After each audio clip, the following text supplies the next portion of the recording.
Right, welcome to this series on 10th edition for the rules. So when 9th edition came along, I did a series of videos showing you things that have stayed the same and things that have changed, just to help people as they transition over from 9th edition to 10th edition. So that's the plan here for this video series. I'm going to break it into a number of parts, and the idea is that I'm going to take you through the rules, point out, focusing mostly on the things that have changed. So presuming you've got some knowledge of 9th edition. The whole idea is just to help you as you switch over from 9th edition to 10th edition, to do that smoothly and to pick out the changes, just to put those at the forefront. I'll also construct this in a way where if you're new to 40k and not familiar with the rules at all, just getting back into 40k just as 10th edition comes along, I'll be running through the rules as well, so you'll be able to pick up a lot here in this video as well.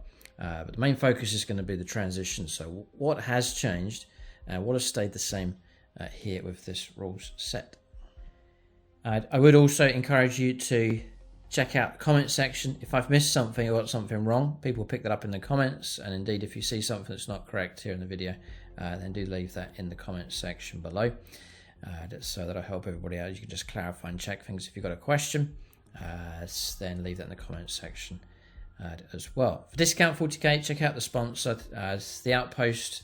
You better get a hold of your new 40k stuff, the Leviathan box set, models and so on, and then paints, accessories, other gaming systems, all available from them, usually about 20% discount, and you can tap into free postage as well across the UK and much of the European Union. So in this video, as part one, we'll start here right at the beginning, really, the introduction, and the main focus is going to be the command phase, and then the movement phase. One of the biggest changes has been the psychic phase, which is now gone. It's been incorporated. The psychic powers have been used in the other phases as and when appropriate. So that's gone. So movement phase and command phase we'll cover in this video. Then I'll do shooting phase and charge phase in the next video, and then the fight phase as well. And then after that, just the extra rules, things like core stratagems, reinforcements, I think some universal special rules will cover that. It seems a shame not to do that as well. So 3 videos just to make it nice and accessible for you. And then really, hopefully at the end of this, you'll have an idea of what's changed and what has stayed the same. So I'm not going through all these core concepts here. We'll just roll on to, there's not too much change here. I think there is a little bit of a change of unit coherency. So I'm not going to go for any of this here. So if unit coherency, that's where you're keeping your models together and making sure that they don't all wander off. You've got to keep them tight. So usually it's, well, they've kept it the same. It's 2 inches. You've got to keep models within 2 inches of each other. For unit that's bigger than 6, I think this is where perhaps the changes come in here. So 7 or more models, then each model has to be within 2 inches at least of 2 other models from that unit. So they're giving an example just here, this model right on the end, it's within 2 inches of 2 others. The same at this end here, and then that's repeated across the whole unit. So that's unit coherence. It means your units fight together.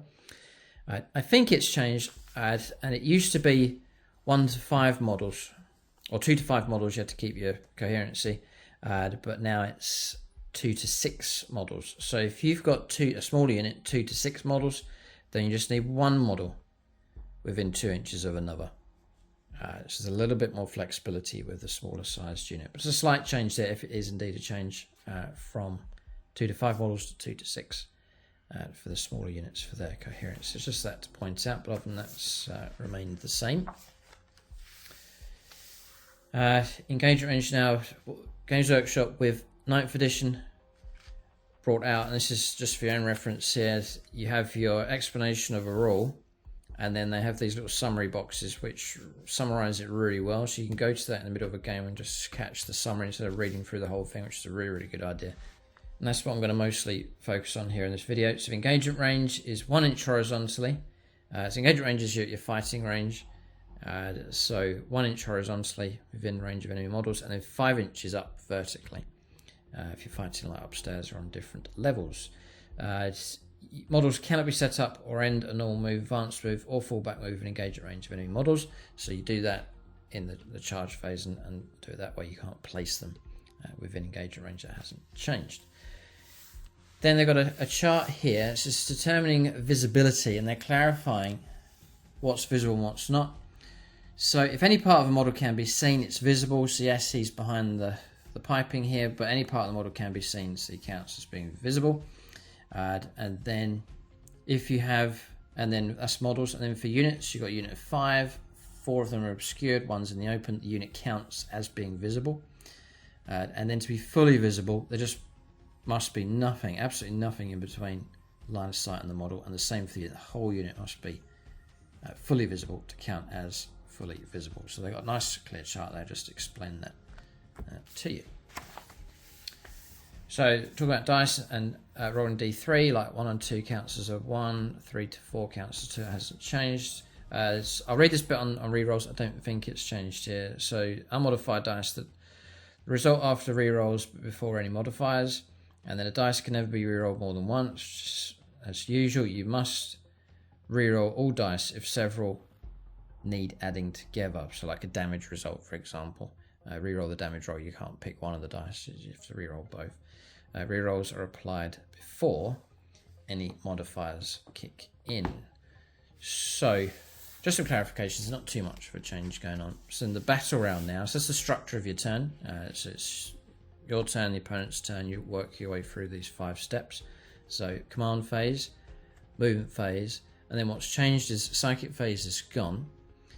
Shooting phase comes next, charge phase, and then the fight phase, and the turn comes to end, and you pass over to the next person. The other thing is morale. It used to be around about here at the end. It now comes in during the command phase, as we shall see. So command phase then. So that's the first step. It's broken into 2 parts. You've got command, so you dish out all your abilities, as with 9th edition. And then after that comes battle shocks. That's your morale, which is done in the command phase now. So in a standard game, both players gain a CP in the command phase. So that's both of you. So even if it's your opponent's turn, you still get the command point. So that's like 9th edition. Resolve any other rules that occur in the command phase as you're instructed to do so, unit abilities and so on. So then you come to battle shock. There's not much detail in command, but that's explained to you with the different factions and codexes. They'll tell you that stuff goes on in the command phase. So then you come to battle shock. So you take a battle shock test for each unit from your army on the battlefield that's below half strength. Now, from what I read, you constantly do it. So it's not just a one-off like morale test and then you're fine. As long as you're below half strength, you keep every turn you keep taking a battle shock test. You may have a unit that passes its first test, but then decides to go into battle shock on a subsequent turn, then can regain it back again, and so on. So you just constantly check in. So units that are below half strength, there is that penalty on them for the battle. So you take a battle shock test for each unit from your army on the battlefield that's below half strength. So it's below 50%. So if it's a squad of 12, you lost 6, then you're okay. If you lose 7, then you're over into below half strength. So then roll 2d6. If the result is greater to or equal to the leadership, the test is passed. So you're trying to get a high score on your morale to try and get past or equal to or get past that unit's leadership. If the test is passed, otherwise the unit is battle shocked to the start of next command phase. So you're going to need some kind of little token of some kind to mark that, just to remind you that the unit's battle shocked. I think it's going to be very, very necessary to have that on the ball. Just a little marker just to remind you and the opponent that that unit is battle shocked. It's quite important for controlling objectives and so on. Because battle shocked units, it's not you just running away. You still got control over the unit, but you start to receive limitations as to what you can do. One of those limitations is the control objectives. The OC value, objective control, turns to 0. So you could have a unit that's good troops unit holding on to objective, doing really well. They get battle shocked, and then they've lost all that ability to hold on to objectives. So that is pretty big. Morale's tactically quite a big thing now. The battle shocked units must take desperate escape tests if they fall back. So if you do fall back, like from that doesn't mean move away from something, but fall back, like pull out of close combat, then because of your morale status, it can have a bad effect. You actually start losing models if you fall back. So morale is more of a, as opposed to models being destroyed or running away, it's more of a being penalised quite heavily if morale is bad, and you start losing models if you start doing something desperate like trying to run away from a close combat whilst battle shocked. And you need a marker of some kind just to keep track of that during the game. Now, moving across here to starting strength of models and units. A little interesting little bit just here. If a unit has a starting strength of 1, then it is said to be below half strength whilst its remaining number of wounds is less than half its wounds characteristics. So you're looking at like monsters, for example, or multi-wound characters. If you're less than half number of wounds remaining, then you count as being below half strength. So that's something to note. For any other unit, it's the number of models in that unit is less than half its starting strength. That unit is said to be below half strength. So you got a squad of 10, you got 4 models left, and they count as being below half strength. But just a little point there for single models, but with multiple wounds, you count as below half strength if you've got less than half your wounds remaining. There's some clarification about attached units. Reverting back, for example here, Primaris Captain's starting strength of 1 is attached to a unit of intercessors, because characters now are attached to units in most situations. So the attached unit is a starting strength of 6, because you've got 5 models and then the single one. If all the intercessors are destroyed, the remaining Primaris Captain will revert to a starting strength of 1. So we'll move on to the movement phase, and that's broken into 2 parts now. So well, similar to 9th edition, move your models. Once all your movement's done, reinforcements come in. That's the same as 9th edition. I'll go through these bullet points here just so that for anyone coming into the game and so on. So a unit moves, it can make a normal move, advance, or remain stationary. So sit where you are. Sometimes there's benefits to doing that. Normal move is just your movement on your profile, so like a Space Marine movement 6. Then that's the number of inches that you can move. And then advancing is just up here. Units that are in engagement range of enemy models can only fall back or remain stationary. So your options whilst you're in close combat is to stay in close combat, which counts as remaining stationary, or to make a fallback move. And as we said earlier on, if you're battle shocked and try to make a fallback move, then it is a desperate escape test. Yeah, just here. The last point for battle shock. I think all these rules quite dynamic. They're quite good so far. I'm impressed with them. They seem fun. Mechanics seem good, and there's some good stuff coming up here, which Games Workshop I think have tried to see some of the annoying situations that occurred in 9th edition and sort of the that's not fair kind of moments, and they've tried to address that. You'll see it coming up with a number of different situations. So normal move, it's the number of inches on your profile. You can't you can't move within engage range. You can't just push a unit into close combat. You have to wait for the charge phase to do that if that's possible. Then advanced moves is simply a d6. So you do your normal movement, and if you want to stretch that move a bit further, then you roll a dice. It's going to get a result of 1 to 6, and that's the extra number of inches that you can move. For Space Marine movement 6, you roll a 3, and he's 9 inches in total for his advanced move. That hasn't changed. Again, you can't move into engage range. You can't just go into close combat after advancing, and you're not allowed to shoot or charge if you advance, but there could be exceptions to that. You'll be told that in your unit profile codex and so on, if that is possible, but the standard rule is that you can't shoot or charge. So you got fallback moves. This is where you're in close combat, you don't want to be there anymore, and you want to pull away, so that's called a fallback move. If you do that, you just simply move the distance in inches like you would move normally. Units that fall back cannot shoot or declare a charge. Again, there could be exceptions to that, but the standard situation is that you cannot shoot or charge. I guess no change here from 9th edition. Models can move over enemy models when falling back. So this is one of the annoying situations where, and it was a tactical play, people used to try and lock you in close combat by surrounding. There's a picture of it here in the diagram. So this squad of Marines is surrounded and they can't move, they can't escape.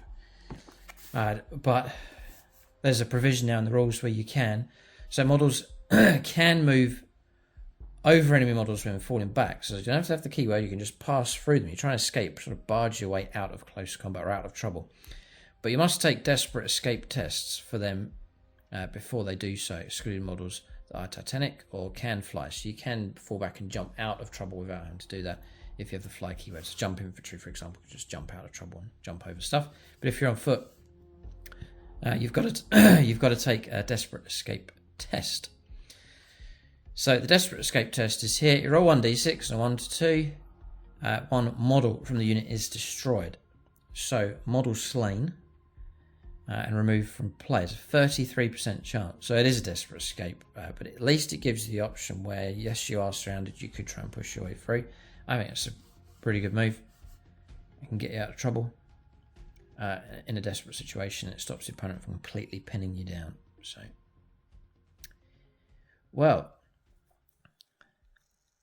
yeah, I'm wondering. I mean, it's risky. Like if you've got, say I've got a Wraith Lord, for example, and he's surrounded in close combat. It's mighty risky. You could try and move through models to get out of trouble, but the risk he runs is on a 1 to 2, the whole model will be removed from play. So it is risky. You can absorb some of the damage from multi-wound models, but there's a risk involved for single models.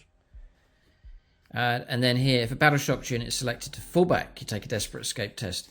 So you're just trying to pull away from close combat. The area is clear, but even just pulling away from close combat whilst battle shocked then starts to cause casualties. And again, 1 to 2, its models removed from play. So that's one of the effects of battle shock.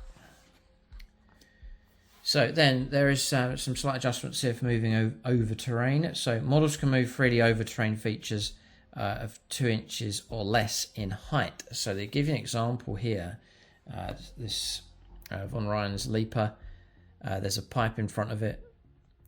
Usually you had to, I think the penalty was, we'll come to terrain later on, it's one that been part 3, but in this situation here it says you just move through it freely because it's less than 2 inches in height. So smaller obstacles, boxes, barrels, small walls and so on, you just go straight through them. They're just not big enough to count for anything in the game. And then for higher than 3, so if it's taller than higher than 2, sorry, so if it's taller than 2 inches, then you have to climb by measuring. So this wall here, this part of the building is 3 inches in height, so you pay that with your movement. So for example, you've got a 6-inch move, you could go 3 inches to the base of the building and then 3 inches paid to climb up the side of it. That gives you 6 inches in total. For fly models, you measure as the crow flies, as they say. So you're not having to go along and then up, but you can just measure direct when you move. So that's a nice dynamic for fly models. It makes sense that they can do that. They're not having to pay that distance, but they can just go directly. So you can actually going to stretch a bit further with your move, and obviously you can hop over the top of models. So fly models can move over enemy models when they make a normal move, advance or fall back. Fly models that start or end a move on a terrain feature measure distance move through the air while they make a normal advance or fallback move. Okay, so just that being clarified. So that's your movement done. The next is reinforcements. So there's more details about reinforcements and reserves and so on arriving later on, but just there's multiple rules the way you bring units in. Some might deep strike in, some may just appear, others might come on a battlefield edge, and so on. Reserves unit. A unit that starts the battle in a location other than the battlefield, so that counts as a reserve unit.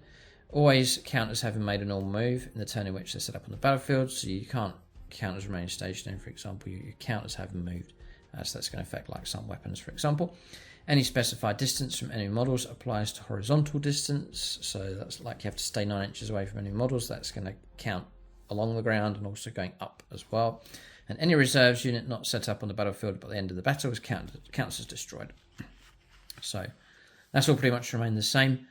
But reserves can arrive right on the very last turn of the battle. It says by the end of the game. So just clarifying that. There. So then on to transports. There has been some changes here. Some pretty big tactical ones actually. So it's worth getting this right. And so that you know what to do, but also so you don't get caught out, because if your opponent really knows how to use transports, there's some new rules for them. And this will change things up. I think it's going to make transport vehicles much more appealing. Yeah, for sure. So, first of all is transport capacity, which hasn't really changed. It tells you on the profile how many models the model transport model can contain, what restrictions there are, you know, Terminators count as 2 models and so on and so forth. But they brought this back here. It used to be in other editions, the firing deck. For example, a Rhino, you weren't allowed to shoot out the top of the Rhino. In previous editions you could, but they brought that back now. So you've got firing deck. So some transport models have the firing deck, then with an X listed in their abilities. The X is whatever number it's. It could say firing deck 2. That means that's 2 models that are available to shoot out of the hatch. It could say firing deck 10, in which case with 10 models. Each time a model is selected to shoot in the shooting phase, you can select up to the number of models embarked within it that's marked by the X, or the number for firing deck. Then for each of those embarked models, you can select one ranged weapon that embarked model is equipped with. So you've got tactical squad, and there's a lascan and a plasma gun. You pick those 2 models to shoot out the top of the Rhino. Till the transport model has resolved all of its attacks, it counts as being equipped with all the weapons you selected in this way, in addition to its other weapons. Oh, how interesting.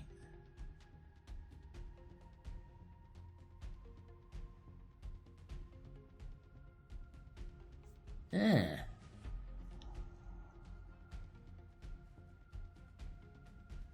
Yeah, okay, so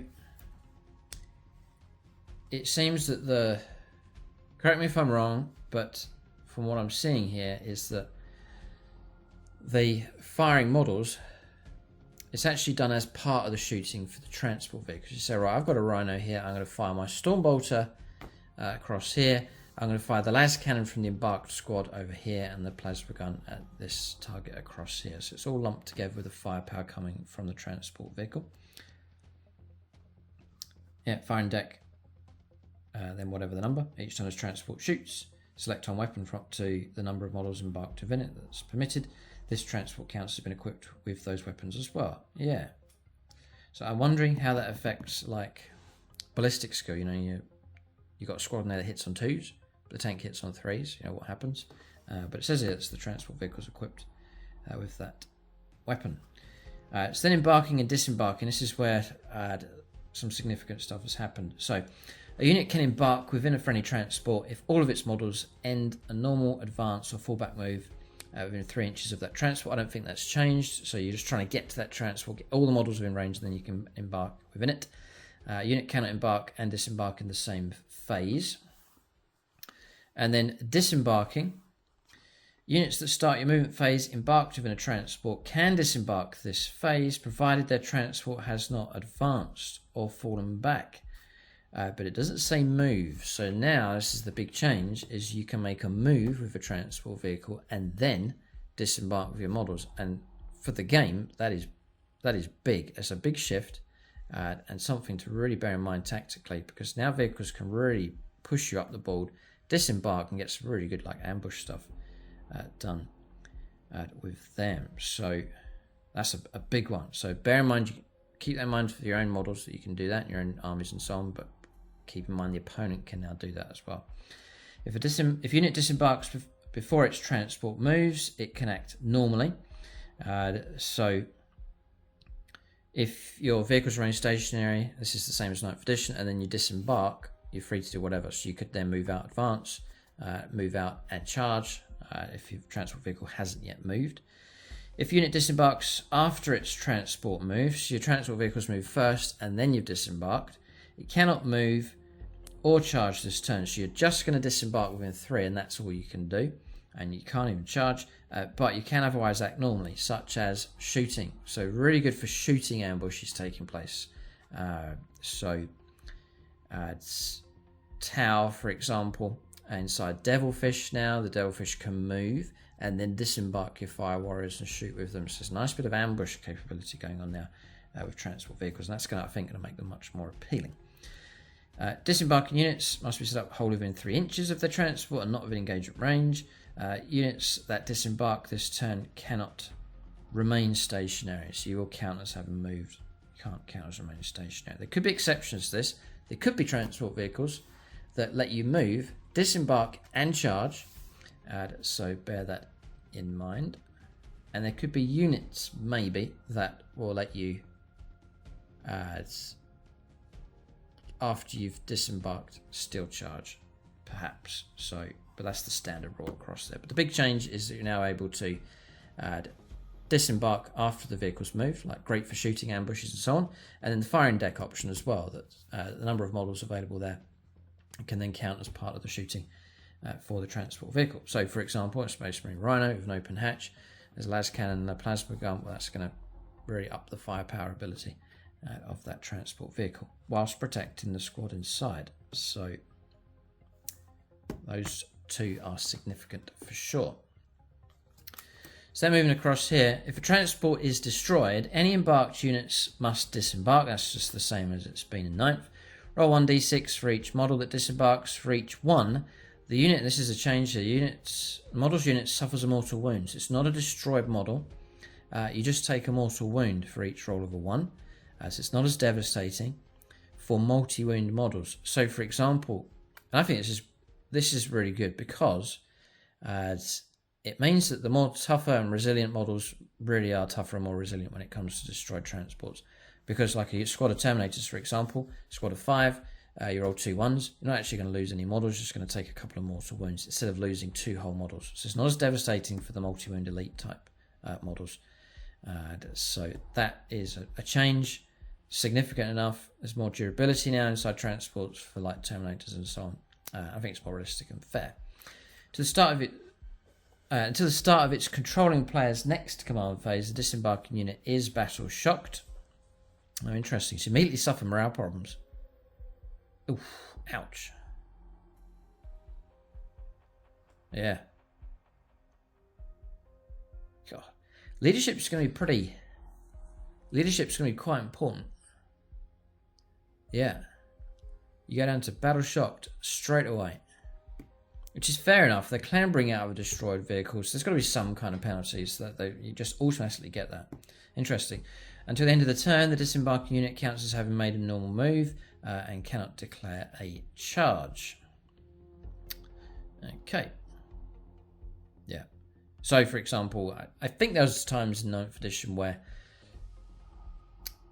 I think it was where you had a transport vehicle, tried to charge a target, the opponent overwatched them, destroyed the vehicle, and then the unit disembarked and then charged as well.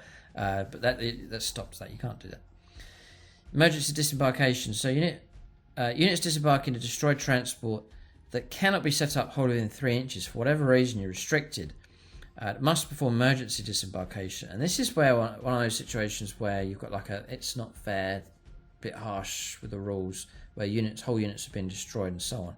Games Workshop have made provision for this. There is a penalty for it, but you can set up wholly within 6 inches of that radius. So it's going to be a very rare situation where you can't set up at all. If you have to stretch to within 6 inches instead of 3, then you suffer a mortal wound for each roll of a 1 to 3. So it's devastating for lightly armed.